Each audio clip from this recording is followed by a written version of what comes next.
Hi there, thanks for joining us. I'm Travis Winn, this is David Winn, and basically we get approached quite a bit. There's a lot of confusion out there when it comes to short sales, so we wanted to put this little video blog together that could maybe clarify a few points that are a few questions you may have.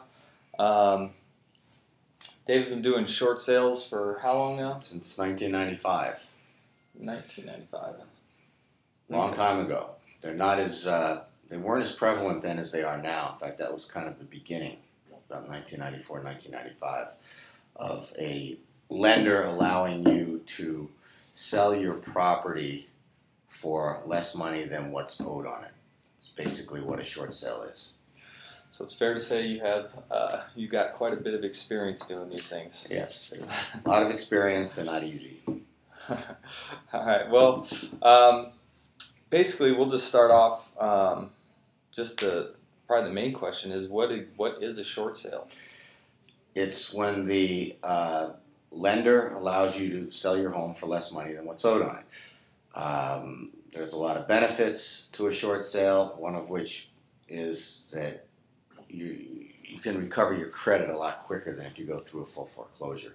Full foreclosure could keep you from getting another loan, conventional loan. You can always get hard money loans. That's a lot of interest. I mean, that's, that could be 8, 10, 12 points, above prime. So what you want to do is, if you can short sell a house, you need a hardship. And that's what our job is, to coach you through the process. And number one is a hardship, and you have to write a hardship letter. But if you can do that, what it'll do is save you. I mean, you could probably get another loan within 3 years of your short sale closing. Sometimes 2. Credit unions, I know, will do 2. Right now, I think the standard Freddie Mac, Fannie Mae is 3 years from the short sale closing.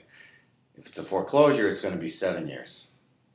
So it saves your credit and saves you a lot of headache. And don't forget, and it's all forgiven, the way the law is right now, especially through the end of 2012. And we expect that the laws will be extended, even though we're not quite sure. Depends upon if Washington, D.C. wakes up and does what they're supposed to do. However, another subject. Yeah, that's another subject altogether. But right now, it saves you. I mean, the lender also covers closing costs, realtor fees. You walk away. Sometimes we can get you a relocation fee. I just did one where we were able to get these people a relocation fee of $3,000, so it helps them move into the next stage of life. Last year, we did one where we recovered $30,000 in a relocation fee. You just never know. But it's a way of helping you reestablish your life and getting you to the next step. That's what it is. Okay, so just to go back over that, basically, the short sale, you owe $300,000 on your mortgage. Your property's only worth $250,000. You're forgiven for that $50,000. Actually, more than $50,000 because you're talking about closing costs and all that. Yes. And with those fees, do you have to pay those back? No. The way the law is now, no. Okay. You used to have to, or the IRS back in the 90s when this first started, the IRS sometimes would, and it was a very inconsistent law from what I ever could make out of it, but sometimes they would penalize you for the forgiveness of debt, which right now, the law's on your side. There is no penalty. Okay. And so, say you did want to go through with the short sale process. What do you need to provide, or is there an acceptance that you have to qualify for? Well, that's where we come in, and we have to advise our clients as to how to get the process started. Number one, they need a hardship. Why can't you continue to make your payments? I mean, is there a divorce? Are there health issues? We need to have the seller the client, because don't forget, the seller is still in charge of the property until the closing. The bank basically is just playing along, and we kind of have to make sure the bank and the seller are are getting along here together. We need to make sure that everything comes together and saves the people the time and trouble of going through the foreclosure. I'm sorry, say that. What was the question again? I got a little carried away. What was the question? The main question was, do you have to pay that money back? No. Okay. According to the law now, no. Okay. And typically, this is another, I mean, whether you're selling or buying, this is always a major concern. But how long does it usually take?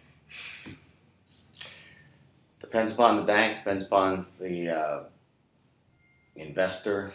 I've gotten them done in as little as 2 months, and I've also had experiences where they've rejected because of the fluctuation in the market. Values will go up and down, and they send an appraiser out, and if the appraiser wants to fight our values, and we get a buyer in there, and they reject the buyer because they say the price is too low, I mean, it can go on for over a year, but usually I would say you can get it done.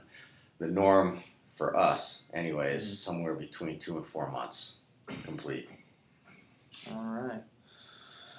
Well, I think that about covers it, and we'll throw some bullet points up just so you can review. And if you do have any questions, feel free to contact us, and we will have our information up as well. Thank you. Thank you.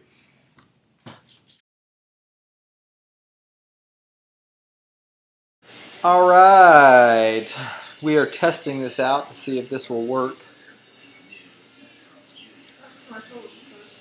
for winnrealestate.com and rockpointrealestate.com. This is a 4-bedroom, 3-bath unit on the north side, sold for $315,000. Right back at you.